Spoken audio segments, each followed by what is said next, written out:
ahlu sunna oo shaacisay arrin ay ka doonayso madaxweyne xasan sheekh maxamuud hogaamiyaha ahlu sunna ee gobolada dhexe ayaa sheegay in madaxweynaha cusub ee Soomaaliya xasan sheekh maxamuud ay ka filayaan inuu dhexdhexaadiyo iyaga iyo maamulka galmudug. ahlu sunna ayaa 8 bilood ee ugu dambeysay isku urursanaysay deegaanka Bohol oo dhanka waqooyi kaga beegan magaalada Dhuusamareeb ee caasimadda galmudug kadib markii bishii Oktoobar dagaal ka dhacay Guriceel looga adkaaday.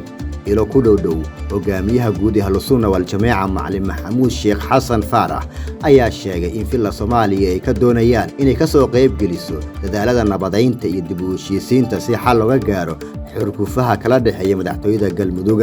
ilo wareedyo ayaa sidoo kale sheegay in hogaanka ahlu sunna ay ku andacoonayaan in sifo aan sax ahayn looga wareegay magaalooyin ay dhowr iyo 10 sano ka arrimanayeen ahlu sunna.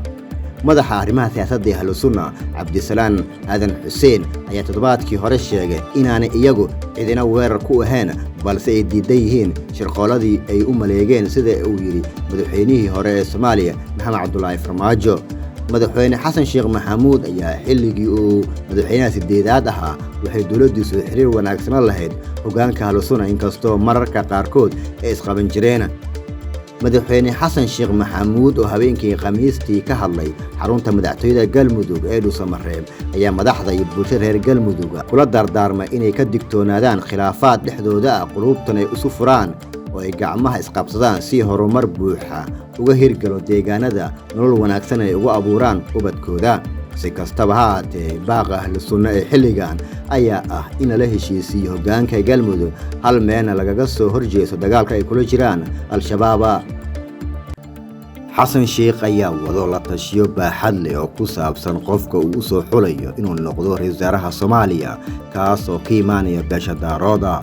madaxweynaha ayaa marka la caleemo saaro 9 bishan ku dhawaaqi doona ra'iisul wasaare cusub iyo dad badan ay aad ugu hadal hayaan qof cusub uu noqon doona qofka noqonaya ra'iisul wasaaraha. hoteelada Muqdisho waxa buux dhaafiyay siyaasiyiin daarood ah oo dal iyo dibadba isaga kala yimid iyagoo ku jira ololo ay ku doonayaan inay ku noqdaan ra'iisul wasaaraha waxaana xasan sheekh ay u gudbiyeen araajidooda.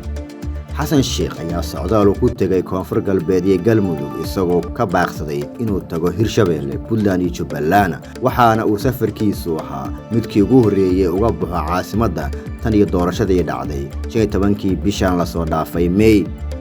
xogo la helay ayaa muujinaya in xasan sheekh ragga ugu badan uu kala tashanayo magacaabista ra'iisul wasaaraha ay yihiin Siciid Dani iyo Axmed Madoobe oo taageeray doorashadiisa. labada madaxweyne ee maamulada Jubbaland iyo Puntland ayaa la rumaysan yahay inay saameyn ku leeyihiin magacaabista ra'iisul wasaaraha cusub ay doonayaan inuu noqdo majeerteen ama ogaadeen midkooda. dhanka kale ra'iisul wasaaraha cusub ee Jamhuuriyadda Soomaaliya ayaa waxa isha lagu wada hayaa shakhsiga uu noqon doono taasoo siyaasiyiin badan ay wada raadinayaan in xilkan helaan. guuxa jira ee laga dareemayo madaxtooyada Soomaaliya ayaa la sheegay in 2 shakhsi oo ka tirsan xisbiga UDP ay u badan tahay midkood in xilkaasi loo magacaabo. Maxamed Keynaan oo ahaa madaxii shaqaalaha xafiiska ra'iisul wasaare Xasan Cali Kheyre ayaa laga yaabaa in xilka wasiirka koobaad ee Soomaaliya loo magacaabo maalmaha soo aadan.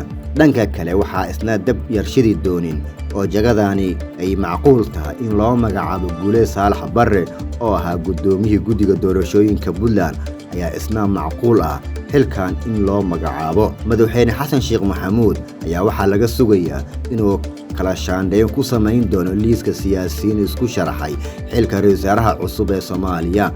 waxaa xitaa la filayaa in liiskan uu soo galo ganacsade Maxamed Qorixi oo ka soo jeeda Jubbaland kuna dhashay degmada Afmadow ayaa laga yaabaa in xilka ra'iisul wasaaraha cusub ee Soomaaliya loo magacaabo.